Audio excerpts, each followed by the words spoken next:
Buenas noches, profesor. Eh, Mi grupo esta vez expondrá su mural interactivo. Los integrantes somos Joaquín Calderón, Matías Quiroga, Daniela Pérez, Smith Vallarta, Camila Panduro, Dayana Custodio y Eslanca Gutiérrez. Trabajaremos este mural que resume todo lo que hemos hecho desde la primera semana del curso hasta la última semana 12.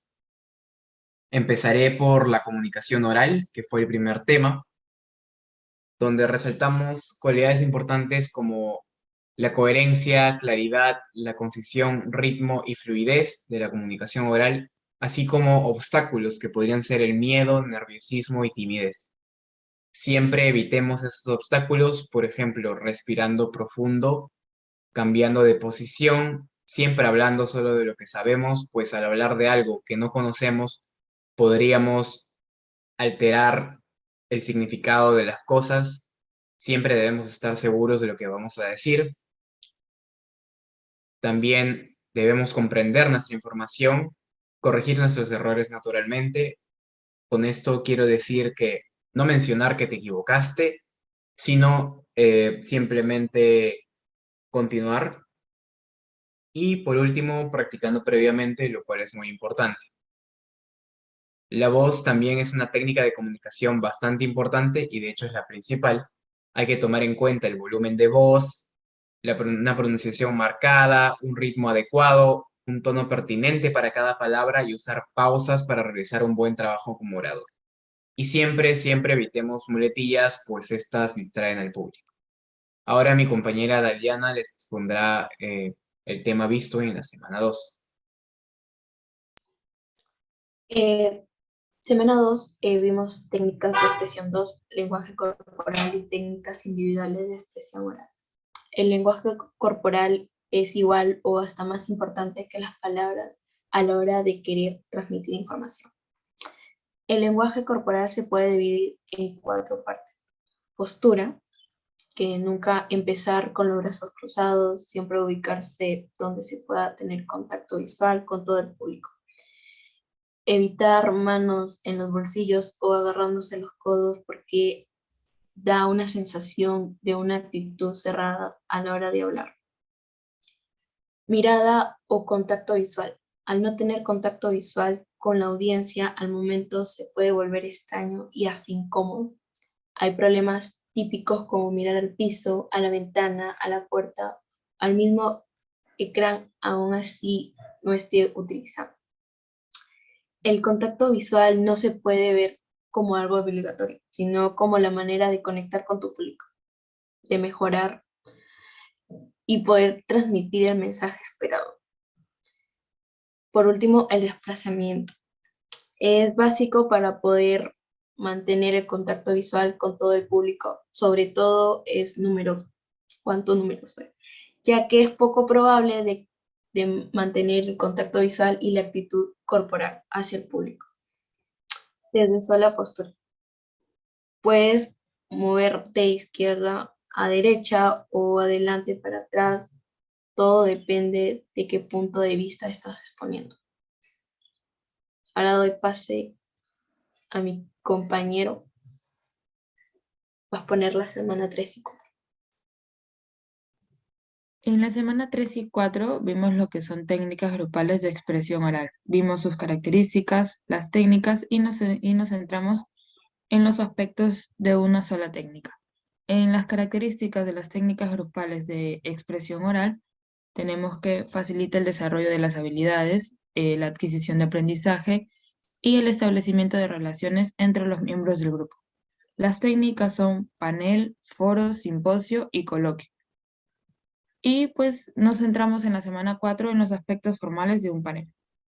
Un panel se aplica cuando se desea conocer el punto de vista de distintas personas sobre un mismo tema. Se expone a través de un grupo de especialistas y se permite personas ajenas al grupo para actuar como espectadores. Le doy el pase a mi compañera Daliana para que explique la semana 6. En la semana 6 vimos elementos de la comprensión lectora.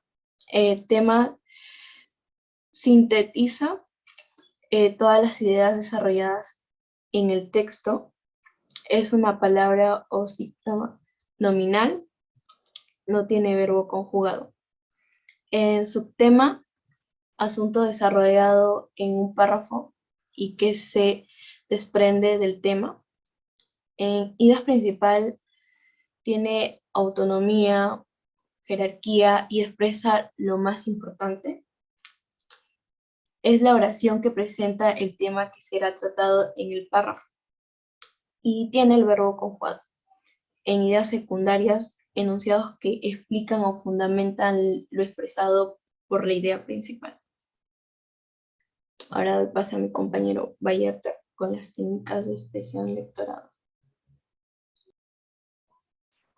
Buenos días, en esta oportunidad me corresponde exponer sobre las técnicas de comprensión lectora 2. Son herramientas que facilitan la comprensión de lectura. Tenemos la anticipación lectora, que da una visión previa al análisis, aproximación general al tema, el subrayado, remarcado de palabras y frases claves, el subrayado es la anotación esencial al margen de cada párrafo. El resumen es la versión abreviada e integral del texto. Organizadores visuales, síntesis gráfica del texto.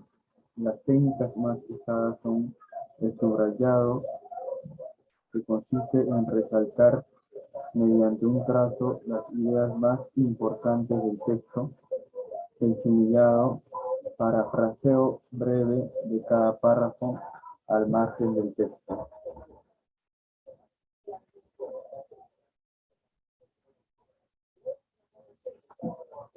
Ahora vamos a exponer sobre la semana 9, el texto positivo. Continuaré ahora con la semana 9, en la que desarrollamos el texto expositivo. El texto expositivo es un conjunto de ideas de un solo tema de carácter informativo y tiene la intención de ampliar los conocimientos respecto a una temática. Siempre se recomienda redactarlo en tercera persona. Dentro de sus propiedades, es importante la adecuación a la situación de la exposición. Coherencia, es decir, que el texto sea fácilmente interpretado. Y por último, cohesión, propiedades por las que se relacionan las unidades del texto. En cuanto a las etapas, empezamos por delimitar el tema. Luego seleccionamos y procesamos la información. Con esto me refiero al uso de, por ejemplo, organizadores de información, organizadores visuales, así como la búsqueda de fuentes. Continuamos luego con la jerarquización de ideas, donde aplicamos un esquema inicial, para lo que luego será nuestro texto que redactaremos. Tendremos primero que redactar una primera versión del texto y luego realizar una revisión y corrección con la que obtendremos una segunda versión y por último una coevaluación en conjunto a el equipo que ha redactado este texto. En cuanto a la estructura, siempre tenemos un título, el cual sugiere el tema del texto, cumple un rol informativo y persuasivo, debe ser de redacción clara y puede ser formulado tanto en forma de frase como en forma de oración. Muy importante, al ser un título no se pone un punto final. En cuanto a la introducción, es un solo párrafo. En cuanto al desarrollo, son 2 párrafos o más.